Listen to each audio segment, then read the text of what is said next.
Hello everybody, welcome back for another video. Hope you're all doing well and that you're all having a great day. To start things off, XRP is more like an alternative currency than a security.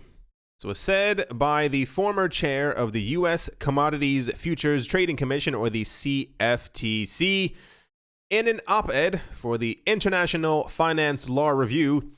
Chris Giancarlo, who was chairman of the CFTC until last year, argued Ripple Labs hadn't violated any security regulations, and that the third largest crypto by market cap, I think it's the fourth now because of Tether, should have the same legal status as Bitcoin or Ether. He said XRP should not be regulated as a security, but instead considered a currency or a medium of exchange.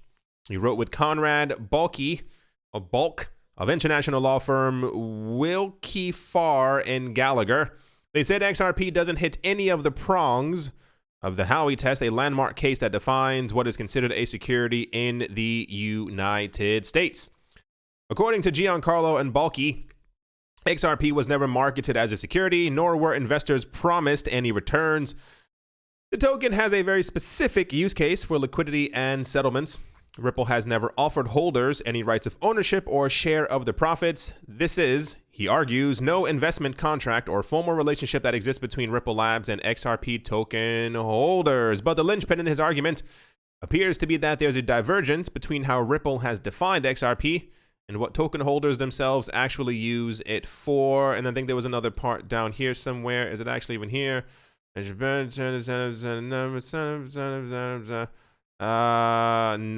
it doesn't have it in this particular article. So for those of you who are wondering why I meant this particular article, not even as you can imagine, I've seen before many other times where something happens within the cryptocurrency space, and it's on this website, it may be on like 4 or 5 different websites. And once again, for the lack of having 38 tabs open, and that's a legitimate 38 tabs, this news was everywhere. And I mean, every single website I went to, it was some of the most ridiculous. It was absolutely insane. For those of you who just don't know what's going on, have no idea what the argument is, this was something that happened in 2017, 18, at the beginning of 2019. There were a lot of discussions going on as to which cryptocurrencies were considered securities. A security being something that it's pretty much you buy it with the expectation of profit. You buy a stock with Apple because you expect Apple to do better in the future, and therefore, by law, it is deemed a security. And many countries have similar security laws. For some reason, 2018 and 19 were marred by discussions and many arguments as to if XRP was, is, should be, could be considered a security. For those of you, and this is what I said in that one article, bringing it on back, a lot of other articles were talking about how the, what is it called? How Telegram and the other one were shut down and dragged down, and they were considered securities, and how XRP might be next. If you aren't, I'm trying to say this in the nicest way, and I have 2 things to say. First of all, if XRP was a security, I'm not sure if you've realized, maybe you're brand new to the world, maybe you were just born yesterday.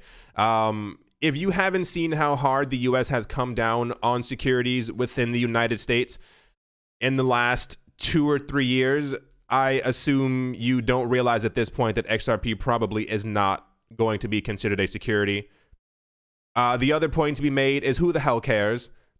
When I saw, and I would tell you this way, I'm looking through the news to see what's out there, like what the most popular things are, and I saw this one. It says former CFTC chair Giancarlo lays out why he thinks XRP isn't a security, and I'm like, sure, that's fine. Everyone has their own opinion. And then another website popped up, and another, and I every website I went to had this information. For some reason, this is supposed to be relevant. This is almost as if we started having news once again that we needed a Bitcoin ETF in order for the Bitcoin market to go up.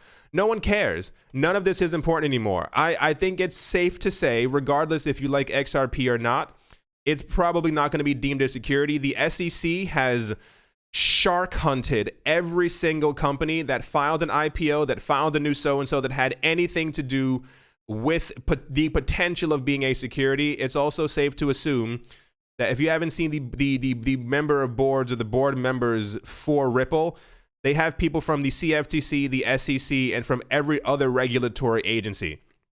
Ripple would have been shut down as a company in the beginning of 2018 if they had been selling whatever, anything, a security. And the other, once again, the point to be made is no one cares.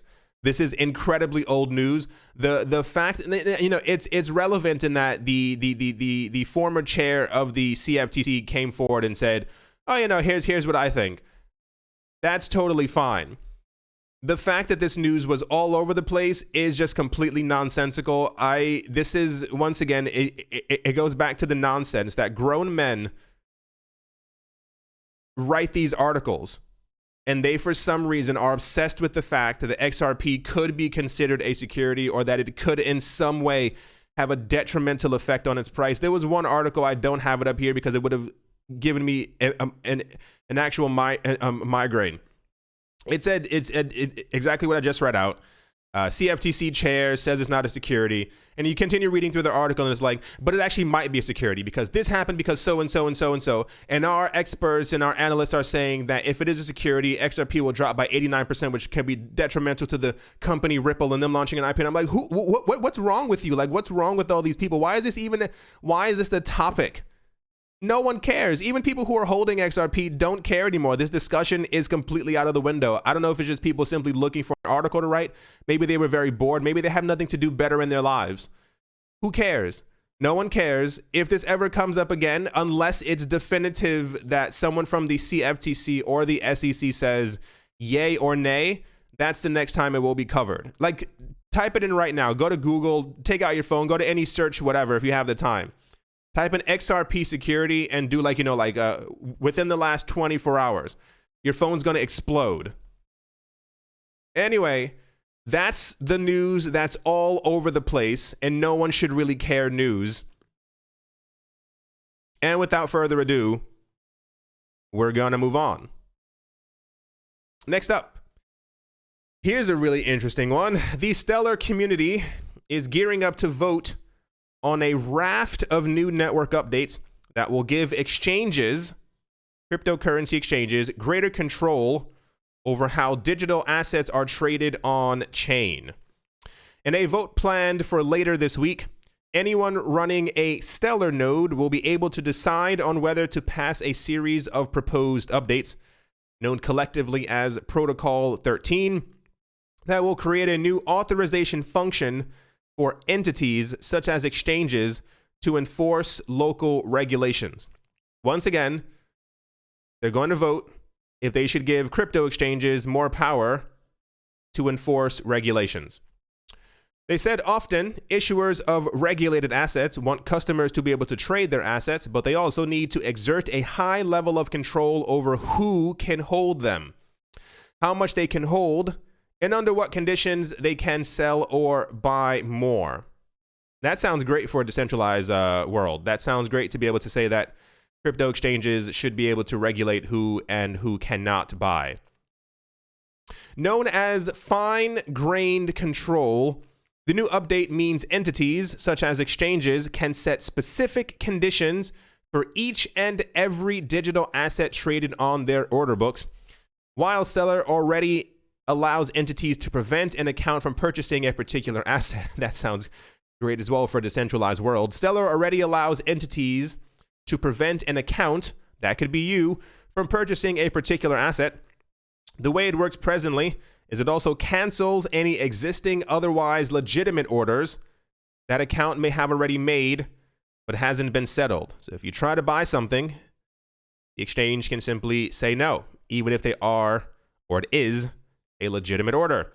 Protocol 13 introduces a new flag that allows you to revoke authorization while maintaining orders on the books, which makes it easier to tokenize regulated assets like securities. They said, with fine-grained asset control, an issuer of a regulated asset can set the asset to require the new kind of authorization, and when a user wants to make a payment or new offer, the issuer can check to see if it's allowed, given regulation. The update might make it easier for security tokens to operate in the US. Absolutely fantastic.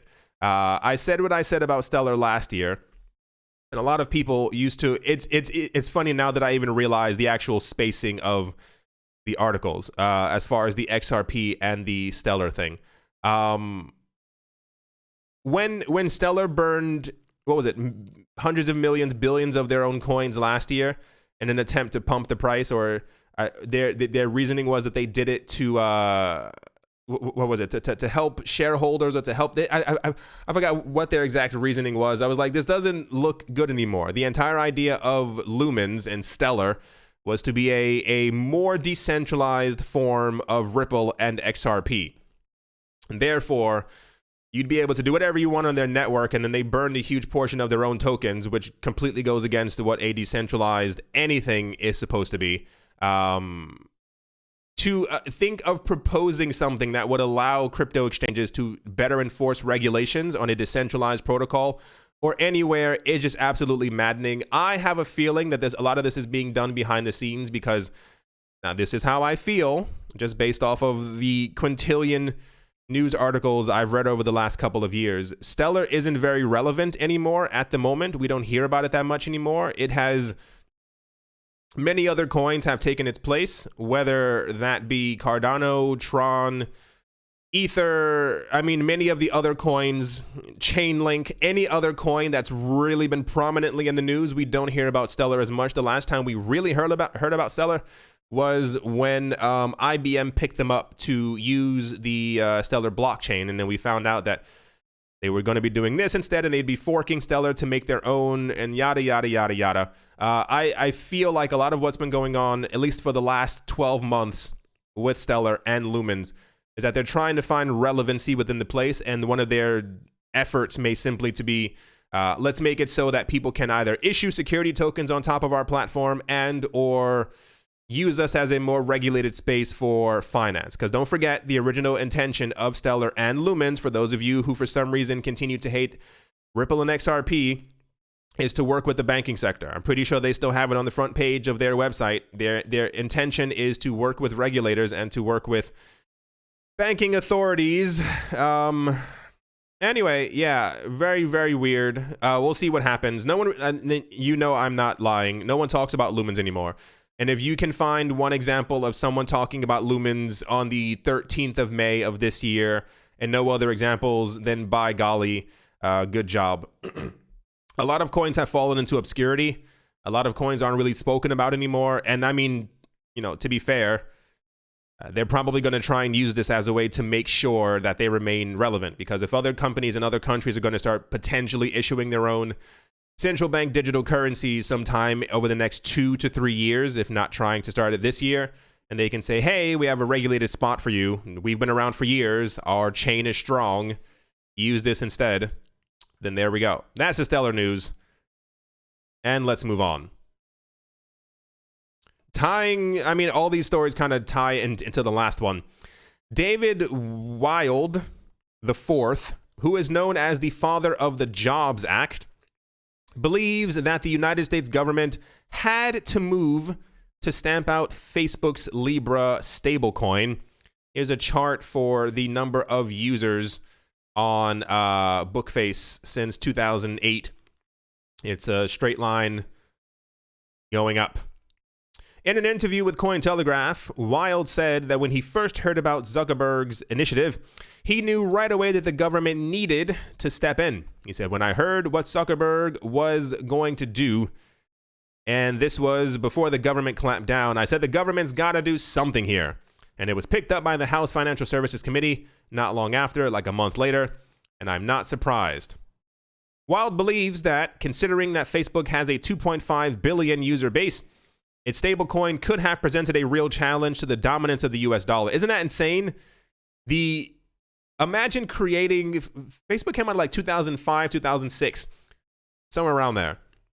Imagine 15 years later, you as a social media company, you're strong enough to have created something that would have challenged the dominance of the world reserve currency.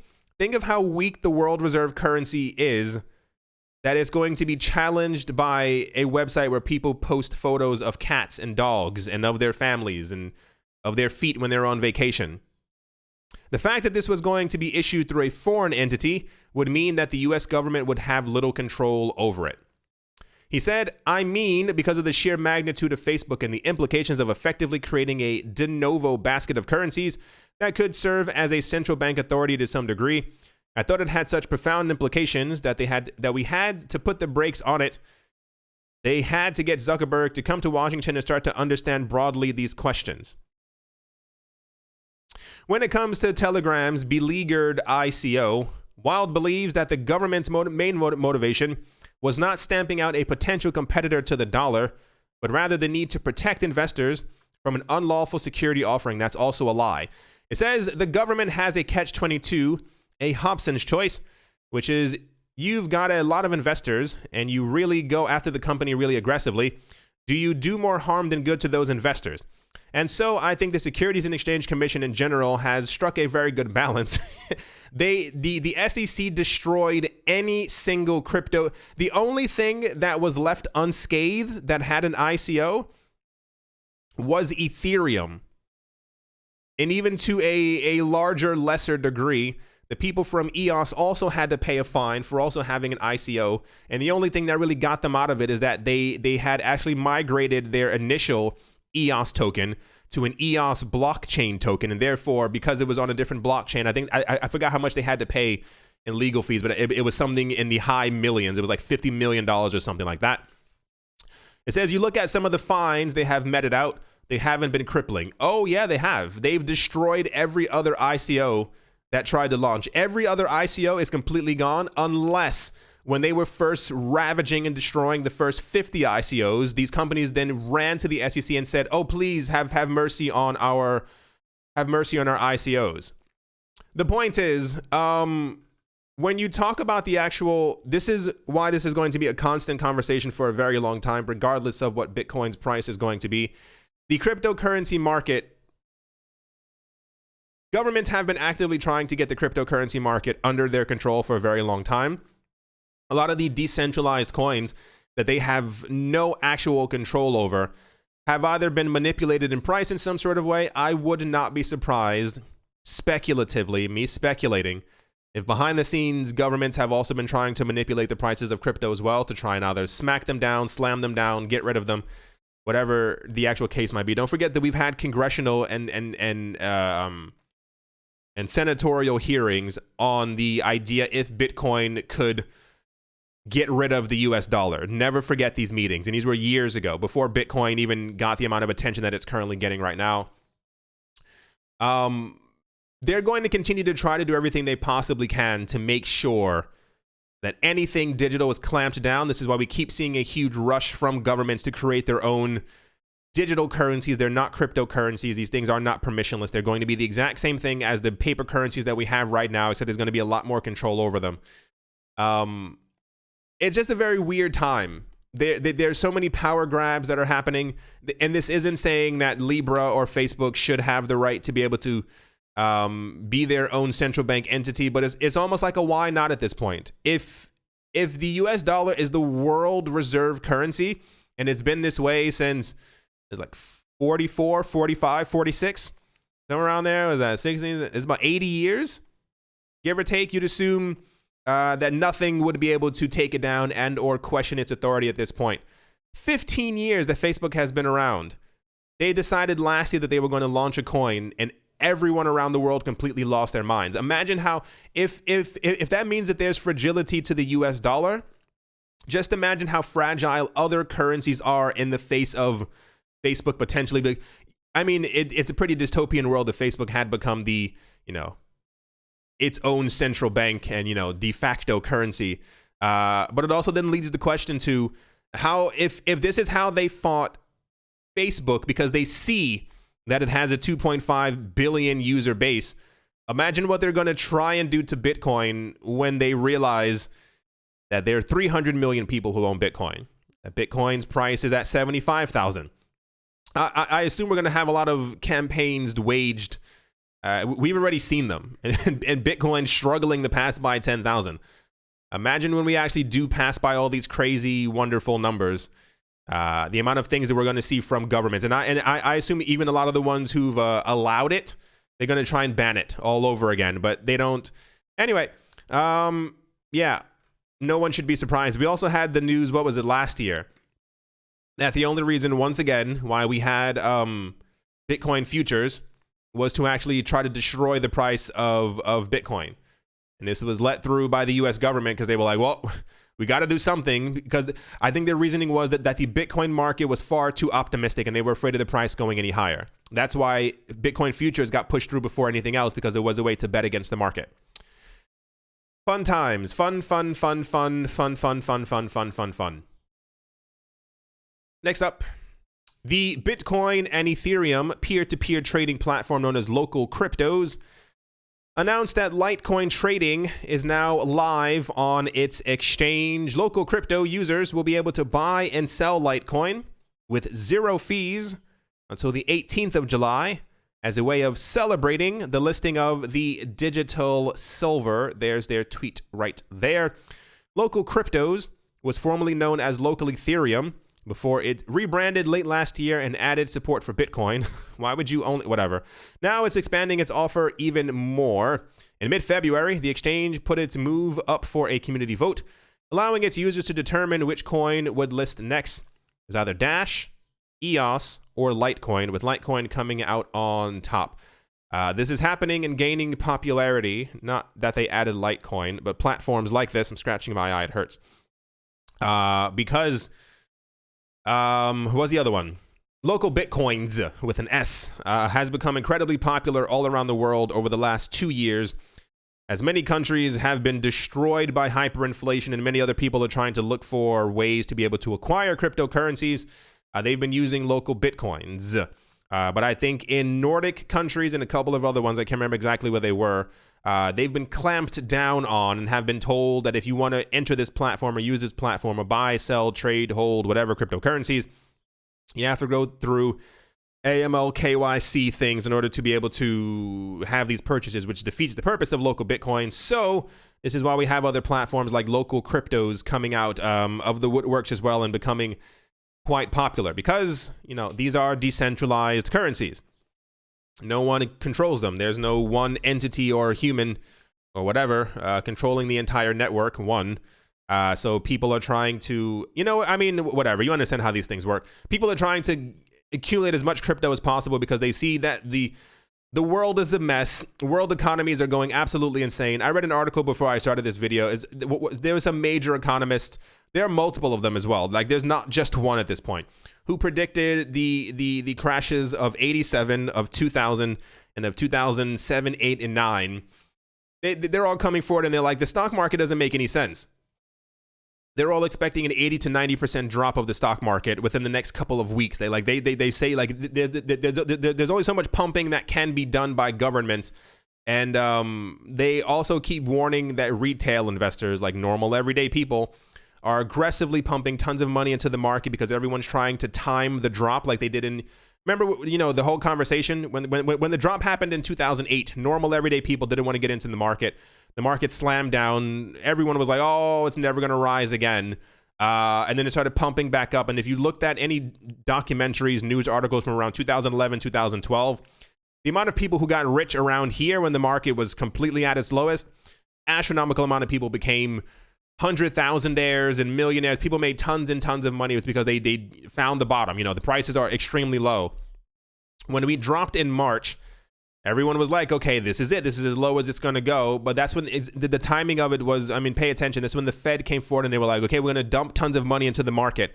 And that's when everything started going back up. And we're actually, we're at a higher stock market evaluation than we were before 19 even began. It's still around. I don't know if you've been watching the news. It's probably going to get worse.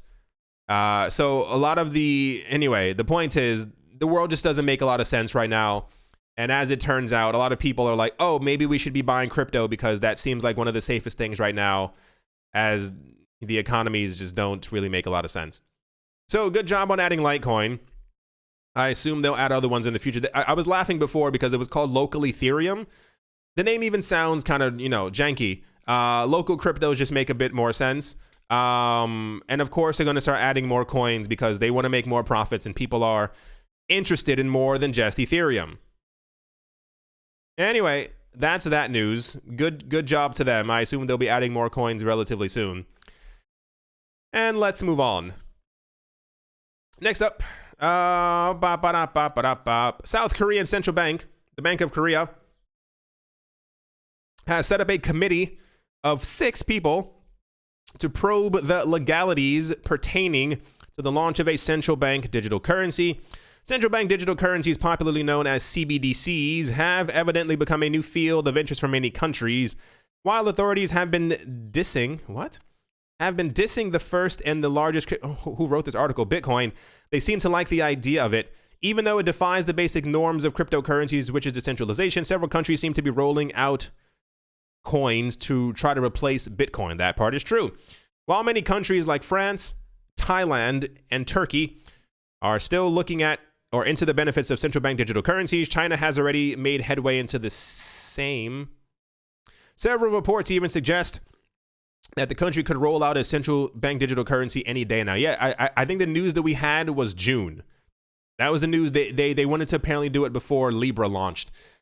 This has definitely caused panic amongst other countries as China could gain financial dominance. And there's the screenshot that we had right there of somebody who was working on China's central bank digital currency, and they took a screenshot of their phone as to what the actual app looks like. It says scan to pay, send money, collect and pay, or touch phones.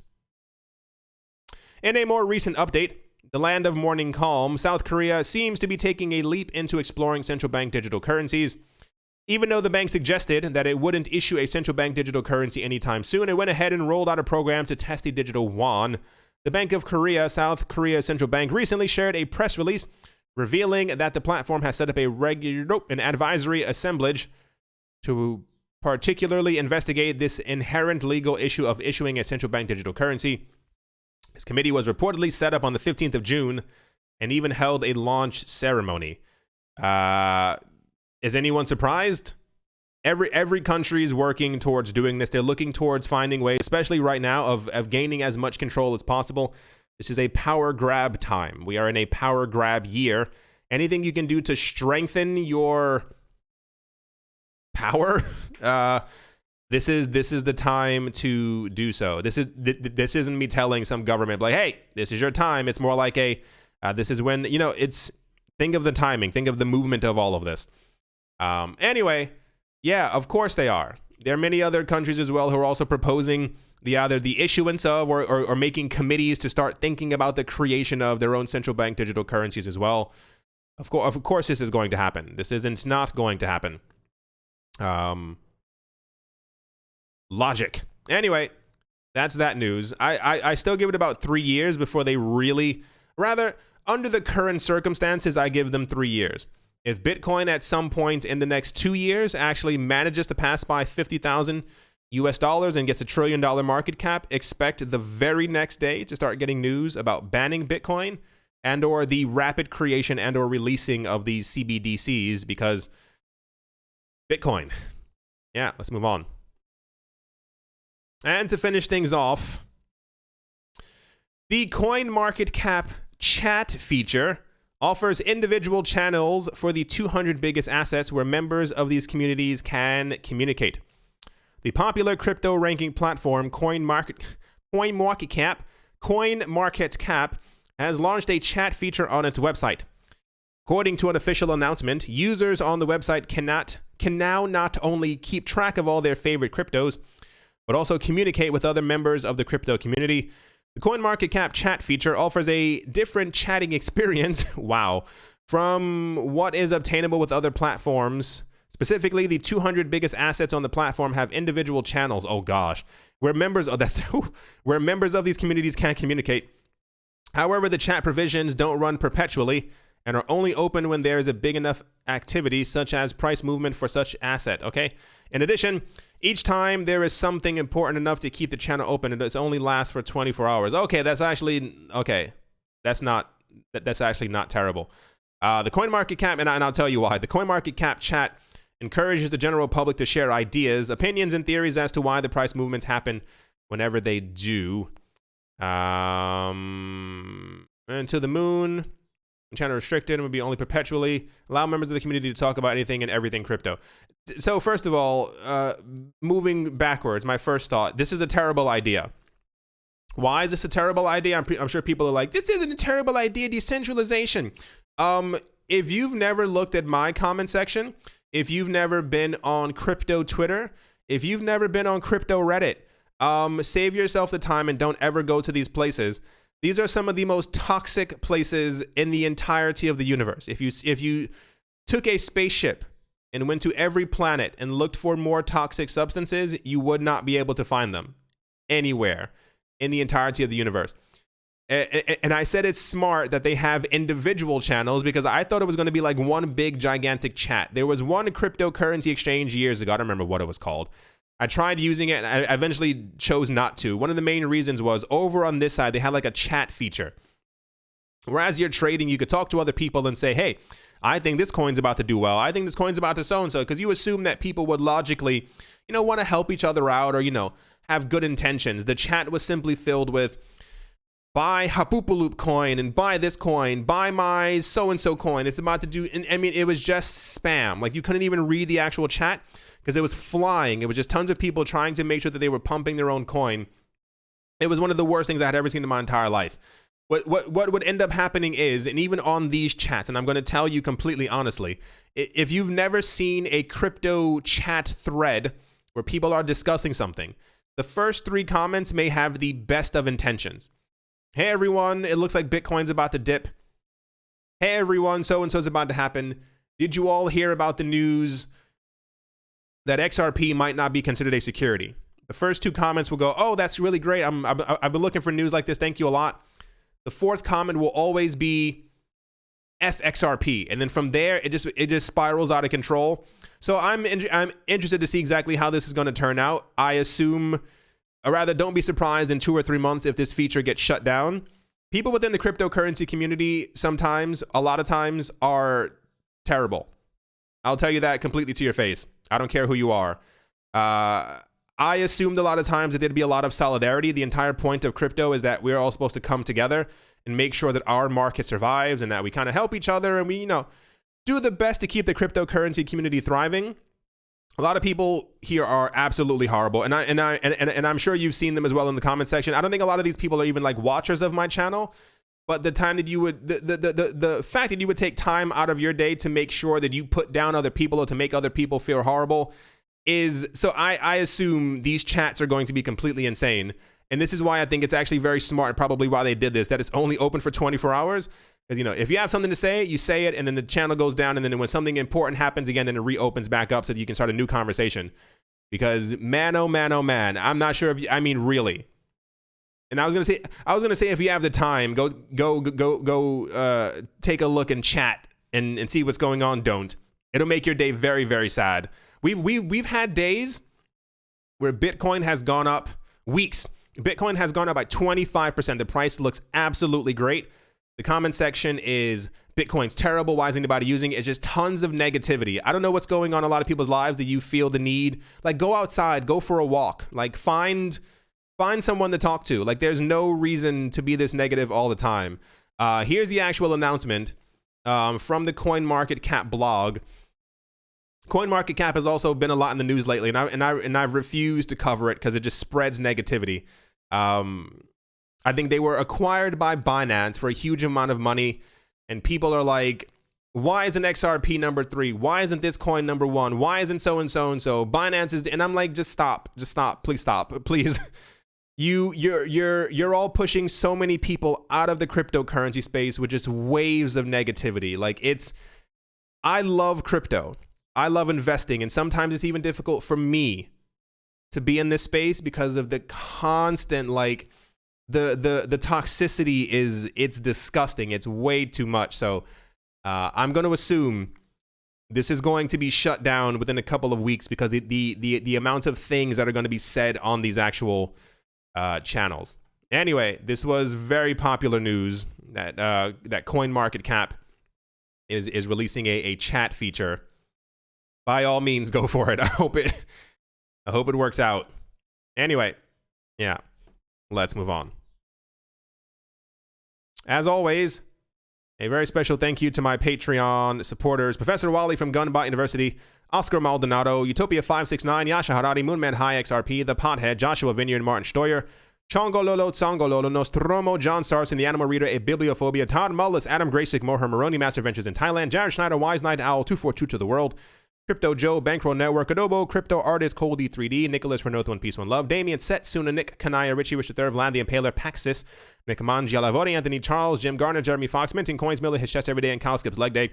Yes to Crypto, Bodie McBoatface, Anytime Fitness, Monk's Corner Staff, Arfmedic17, Bake Me a Cake, Tigger Machonisa, On Crypto with Lionel, Crayola Michelle, URL, Bolero Bastos, and hold on, I have to sneeze. Thank you all very, very much for your support. Thank you to everyone who has subscribed to the new channel. Thank you to everyone who is a member of this channel. At the moment, the cryptocurrency market is like sideways downwards. Bitcoin is currently down by a smidge below 1%. Every other coin is kind of following the same. There's no real movement. XRP had a movement upward when the XRP CFTC news came out. Went back down in price because that's how the prices of the cryptocurrency market move. Cardano's up. I assume that has to do with some type of news that must have just come out about the release of Shelly. Maybe the testnet is doing very well, or maybe the friends and family update is also working its magic. I think by the end of this month, if I'm not mistaken, Hoskinson said we should have Shelly rolled out. That is, was that 12, 13 days away? Everything else is relatively down. Yeah. And a lot of other coins are up on very low trade volume, so it doesn't really mean much. Anyway, yeah, that is definitely going to do it for this video. I hope you all enjoyed in some sort of way. Every day within the crypto space is just nonsense. Like it's really crazy, man. Like you have no idea. Like, yeah. I try to make sure that I give like relevant news or things that like actually are relevant within the cryptocurrency space. A lot of the news that I don't show you is just, my gosh, some of the, it just gets quite ridiculous sometimes. Anyway, I hope you all enjoyed. Hope you all are having a great day, a great morning, a great afternoon, a great evening, wherever you are, wherever you might be. I do hope it's absolutely fantastic. Thank you all once again for watching and or listening. And I will most certainly be talking to you all soon. See you.